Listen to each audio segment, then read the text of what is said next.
Hello students, आज हम लोग लेंस मेकर फॉर्मूला को ड्राइव करेंगे कनकेव लेंस में।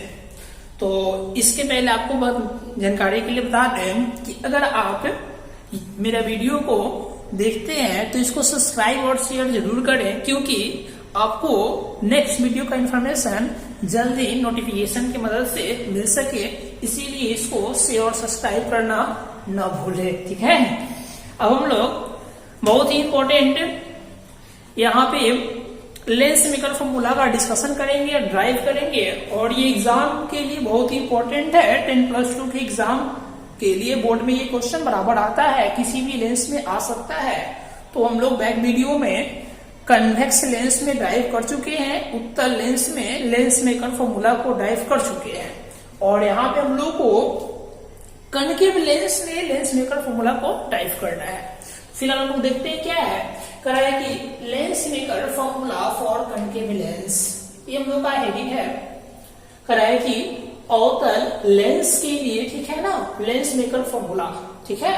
और इसी को हमको ऐसे भी पूछ सकता है, to proof 1/f is equal to μ-1 into 1/r1 minus 1/r2 for concave lens. इसका अर्थ ये हुआ कि अवतल लेंस के लिए 1/f equal to μ-1 into 1/r1 minus 1/r2 को सिद्ध करें, प्रूफ करें। और यहाँ पे जो सिंबल है वो सिंबल आपका यूजुअल मीनिंग को कंटेन करता है। इसका अर्थ ये हुआ कि जो सिंबल पहले आप इस सिंबल का नाम जानते हैं वही नाम यहाँ भी है। जैसे एफ है, छोटा एफ है तो फोकस दूरी यानी फोकल लेंथ तो वही रहेगा, म्यू रिफ्रैक्टिव इंडेक्स है तो यू ही रहेगा R1, first radius of curvature, पहला वक्ता त्रिज्या और दूसरा वक्ता त्रिज्या R2 है, तो वही सब नाम है।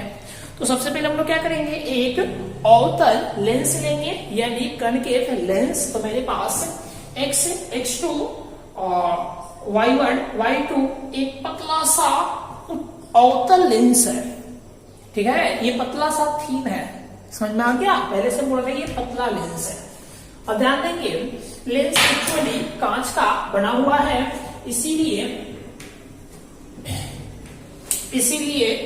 अब ध्यान देंगे तो लेंस के अंदर वाला जो पोर्शन होगा वो आपका कांच है, और लेंस के चारों तरफ जो पोर्शन होगा वो आपका एयर है, हवा है। इसीलिए यहाँ पे दो मीडियम हो जाएगा, एक तो आसपास की एयर यानी हवा, तो हवा ऑलरेडी उसका रिफ्रैक्टिव इंडेक्स कम होता है, तो ये क्या बनेगा, रेयरर मीडियम, ओके। और लेंस कांच का है तो ये बनेगा डेंसर मीडियम। तो अंदर डेंसर है तो डेंसर मीडियम है, और डेंसर मीडियम का रिफ्रैक्टिव इंडेक्स हम μ2 ले रहे हैं, ठीक है। और हवा बाहर है तो उसको रेयर मीडियम कह रहे हैं, और उसका रिफ्रैक्टिव इंडेक्स v1 ले रहे हैं, ठीक है। अब ध्यान देंगे यहाँ पे हमारा वो सब पॉइंट सेम है जो हम लोग जानते हैं, और यहाँ पे सबसे इंपॉर्टेंट बात P वाला पॉइंट ये है, C वाला पॉइंट बीच में है, P2 वाला पॉइंट ये है। तो लेंस बहुत पतला है तो C और P1 पॉइंट दोनों लगभग सेम है, उसी प्रकार C और P2 पॉइंट दोनों लगभग सेम है, क्योंकि लेंस थिन लेना है, पतला लेना है। समझ में आ गया। अब क्या करेंगे हम लोग अब एक वस्तु को रखेंगे, ये आपका ओ नाम का ऑब्जेक्ट है, और यहाँ से इसका इमेज बनाएंगे। तो एक सीधा निकाल देंगे तो इसी से पास कर जाएगा, और ऐसे निकालेंगे तो यहाँ पे रिफ्लेक्शन घटना घटेगा, और पीछे मिलाएंगे तो यहाँ कट करेगा, तो इसका इमेज यहाँ बनेगा। तो ध्यान देंगे रियल रिफ्लेक्शन आपका यही है, लेंस में रियल रिफ्लेक्शन यही होता है। हालांकि हम लोग रियल रिफ्लेक्शन ही यहाँ पे जानना है। तो ओ नाम का क्या है, हम लोग का ऑब्जेक्ट है, यहाँ से किरण एक ऐसे जाएगा तो ओ ए इंसिडेंट रे होगा, और ए बी आपका रिफ्रेक्टेड रे होगा।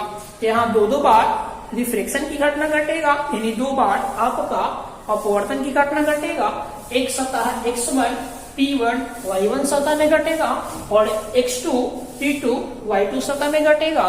तो ध्यान देंगे x1 P1 और y1 पहला सतह के लिए वस्तु O है, और इसका इमेज I1 है। समझ में आ गया। यानी x1 P1 y1 सतह में वस्तु O है, और इसका इमेज I1 है, क्योंकि रिफ्लेक्टेड रे A और B है। फिर जैसे हम लोग दूसरा सतह लेंगे तो x2 P2 y2, इस सतह में लेंगे तो आपका वस्तु बन जाएगा I1, ये वर्चुअल ऑब्जेक्ट बन जाएगा। इसीलिए x2 p2 y2 सतह के लिए, सब सरफेस के लिए ऑब्जेक्ट कौन होगा? I1। कैसा ऑब्जेक्ट होगा? वर्चुअल ऑब्जेक्ट होगा। और इसका इमेज कौन बनेगा? I बनेगा। समझ में आ गया? तो हम लोग क्या करेंगे, हम लोग फर्स्ट सरफेस के लिए और सेकंड सरफेस के लिए रिफ्रैक्शन का यानी अपवर्तन का फॉर्मूला लागू करके और लेंस मेकर फॉर्मूला को सिद्ध करेंगे। ठीक है, तो सबसे पहले क्या करेंगे, सबका नाम लिखेंगे। तो यहाँ लिखा हुआ है already, let O equal to, O क्या बताएगा? लोकेशन ऑफ ऑब्जेक्ट, यानी वस्तु की स्थिति या वस्तु का लोकेशन।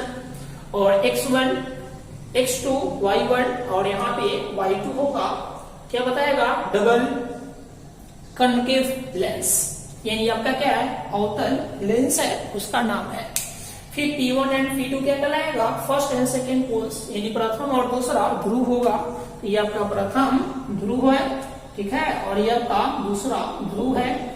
और बताया है कि P1 की जगह पर C ले सकते हैं, P2 की जगह पर C ले सकते हैं, क्योंकि ये बहुत पतला है लेंस। ठीक है, और C1 C2 क्या कहलाएगा? तो ध्यान से देखेंगे, C1 इस सतह के लिए, अगर सतह ये लेंगे तो गोल ऐसे बनेगा, तो C1 इधर होगा आपका। ठीक है, और ये दूसरा सतह लेंगे तो गोला ऐसे बनेगा, तो C2 इधर होगा आपका। इसीलिए C1 और C2 क्या कहलाएगा? पहला और दूसरा वक्ता केंद्र, यानी first and second radius of centre of curvature. R1 और R2 क्या बताएगा? तो यहां से ये दूरी और यहां से ये दूरी, यानी C1 और C2, R1 R2 बताएगा क्रमशः रेस्पेक्टिवली। और ये R1 बताएगा फर्स्ट रेडियस ऑफ कर्वेचर, यानी पहला वक्ता त्रिज्या। R2 बताएगा सेकेंड रेडियस ऑफ कर्वेचर, दूसरा वक्ता त्रिज्या। और μ1 क्या बताएगा? तुम चर्चा की है, μ1 बताएगा हवा का अपवर्तनांक या रेड मीडियम का रिफ्रैक्टिव इंडेक्स। तो refractive index of red medium, क्योंकि आसपास है, लेंस के आसपास है। और μ2 बताएगा refractive index of denser medium, यानी लेंस का अपवर्तनांक। और I क्या है एक्चुअली? तो एक्चुअली O का फाइनल इमेज I बन रहा है, तो real image of object O का रियल इमेज I है। अब हम लोग x1, p1 और y सतह के लिए ये फॉर्मूला लागू करेंगे। तो हम लोग जानते हैं, तो we know that refraction at concave surface, क्योंकि ये कनकेव सरफेस है, तो इस पे रिफ्रैक्शन की घटना घटाएंगे। फॉर्मूला होता है μ2 by b minus μ1 by u equal to μ2 minus μ1 by r। ध्यान देंगे, ये फॉर्मूला कब यूज करेंगे? लाइट रेयर से डेंसर में जाएगा तो ये यूज करेंगे, और जब लाइट डेंसर से रेयर में जाएगा तो यही फॉर्मूला रहेगा। अपवर्तनांक को, रिफ्रैक्टिव इंडेक्स को इंटरचेंज कर देंगे, यानी बदल देंगे। ठीक है, तब हम लोग ये फॉर्मूला यूज करते हैं x1, p1, y1 सतह के लिए। Formula A for surface x1, p1, y1, यानी ये फॉर्मूला को यूज कर रहे हैं किस सरफेस के लिए? x1, p1, y1। इसमें देखेंगे ऑब्जेक्ट कौन है? O, इमेज कौन है? I1। ठीक है, तो ध्यान देंगे P1 और O लगभग P1O C1O बन जाएगा, यानी C1O यानी CO, सीधा समझो CO के बराबर हो जाएगा, क्योंकि P1 और C लगभग बहुत क्लोज है, इसीलिए P1O CO बराबर हो जाएगा। और वस्तु है कि ऑब्जेक्ट डिस्टेंस होगा तो क्या होगा? U। इसी प्रकार इस सतह में इमेज कौन बढ़ रहा है? तो I1, तो क्या होगा? P1 I1 is equal to C I1 कितना हो जाएगा आपका? V1 हो जाएगा, क्योंकि यहां से लेकर यहां तक हम लोग V1 माने हैं। फिर इसी प्रकार हम लोग देखेंगे ध्यान से, तो P1 और C1 और या फिर P1 को हटाकर C1 R1 हो जाएगा। समझ में आ गया क्यों ऐसे कर रहे हैं? क्योंकि P1 और C एक very close to each other, एक दूसरे से काफी नजदीक है। अब क्या करेंगे? ये फॉर्मूला को रन कराएंगे, तो क्या है? μ2 by v। तो ध्यान देंगे, लाइट रेयर से डेंसर में जाना चाहिए, तो ये रेयर से डेंसर के लिए फॉर्मूला है, और मेरा यही है, रेयर से डेंसर में जा रहा है, तो हम लोग सेम ऐसे ही नोट करेंगे। तो μ1 by v मतलब क्या? v है इमेज डिस्टेंस, तो इमेज कौन बढ़ रहा है? I1 पर, तो कितना आपके पास? V1 मिल जाएगा। कि माइनस μ1 बाय u, यानी ऑब्जेक्ट डिस्टेंस तो कितना होगा u equal to μ1 minus μ2 minus μ1 और बाय में कितना होगा r बन जाएगा r1। ये हुआ पहला समीकरण 1। समझ में आ गया।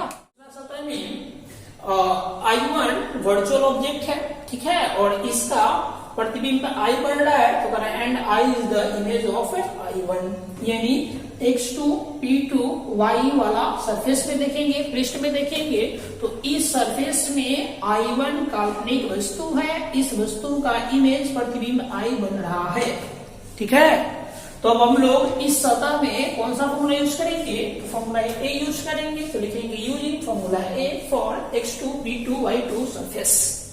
तो इस सरफेस में वस्तु है I1, इमेज है I, तो इसीलिए दूरी कितना लेंगे, तो P2 से मेजर करेंगे। तो P2 और C2 लगभग सेम है, तो हम लोग क्या करेंगे, हम लोग यहां से लिखेंगे P2 I1 is equal to C I1 equal to V1। P2 I1 ये वस्तु दूरी है, क्योंकि ये वस्तु है आपका ऑब्जेक्ट डिस्टेंस, और ये C I1 क्योंकि दोनों नजदीक है ना, कितना है V1 है। इसी तरह P2 I equal to C I, तो P2 I और C I ये प्रतिबिंब बन रहा है, तो प्रतिबिंब दूरी निकाल आएगा, इमेज डिस्टेंस, इसको हम लोग V मानते हैं। इसी तरह P2 C2 या C P2 C2 क्या होगा, R2 होगा। ओके, अब हम लोग ये फॉर्मूला को बैठा देंगे, तो कितना है μ2 बाई v मतलब क्या होता है, v मतलब होता है इमेज डिस्टेंस, तो इमेज कौन बढ़ रहा है, ये वाला, कितना है v का v रहेगा, माइनस μ1 बाई u मतलब वस्तु I1 है, तो दूरी कितना है v1 equal to μ2 minus μ1 by r मतलब R2 होगा यहाँ पे, यहाँ R2। अब ध्यान से देखेंगे, लाइट A से B है और B से C है, तो A से B आपका कहाँ है, तो A से B आपका लेंस में है, तो ये डेंसर है और हवा में जा रहा है, तो डेंसर से रेड में जाता है तो अपवर्तनांक इंटरचेंज हो जाता है। तो क्या लिखेंगे, इंटरचेंजिंग μ1 एंड μ2। क्यों चेंज किए, क्योंकि डेंसर से रेड में जा रहा है और डेंसर से रेड में ये चेंज हो जाता है। जहां μ2 होगा वहां क्या होगा μ1, तो यहाँ होगा μ1 बाई v माइनस, और यहाँ पे μ1 की जगह पर μ2 बाई में, और नीचे वही रहेगा, और यहाँ पे चेंज करेंगे तो μ1 माइनस μ2 बाई में कितना होगा R2, ये हुआ सेकेंड। अब हम लोग क्या करेंगे, दोनों समीकरण को जोड़ देंगे, तो क्या लिखेंगे, add in first and second. क्या लिखेंगे, add in first and second.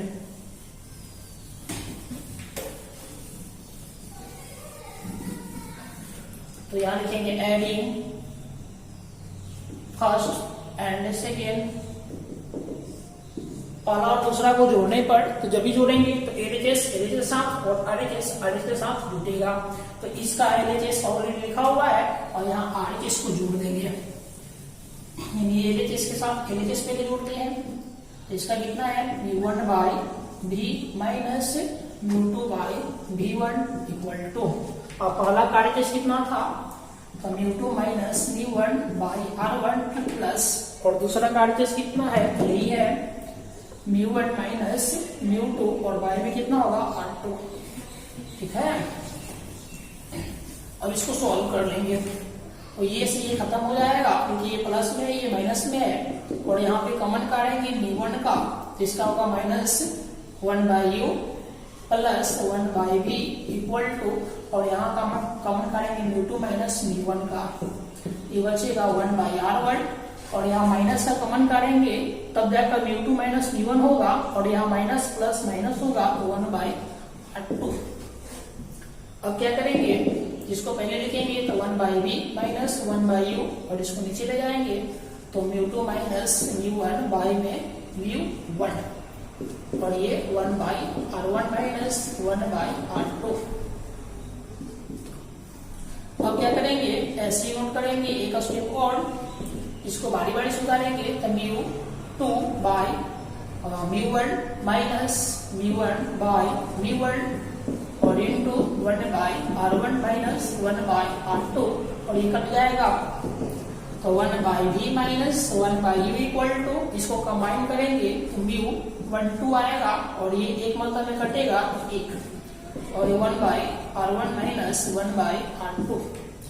अगर मान लीजिए वस्तु को यानी u को अनंत पे रखेंगे, जब वस्तु को अनंत पे रखेंगे तो प्रतिबिंब फोकस पे बनता है, तो ये u बराबर अनंत, तो v बराबर क्या होगा f, क्योंकि वस्तु को अनंत पे रखेंगे तो हम प्रतिबिंब फोकस पे बनेगा, तो प्रतिबिंब दूरी फोकस दूरी के बराबर हो जाएगा और इसका वैल्यू हम लोग ऊपर भर देंगे, तो इसके जगह पर क्या बढ़ाएगा 1/f माइनस इसके जगह पर 1 अनंत, इसको ऐसे ही लिख सकते हैं, तो म्यू -1 और इंटू में 1/r1 माइनस 1/r2, इसको हम लोग केवल ये भी लिख सकते हैं, ठीक है।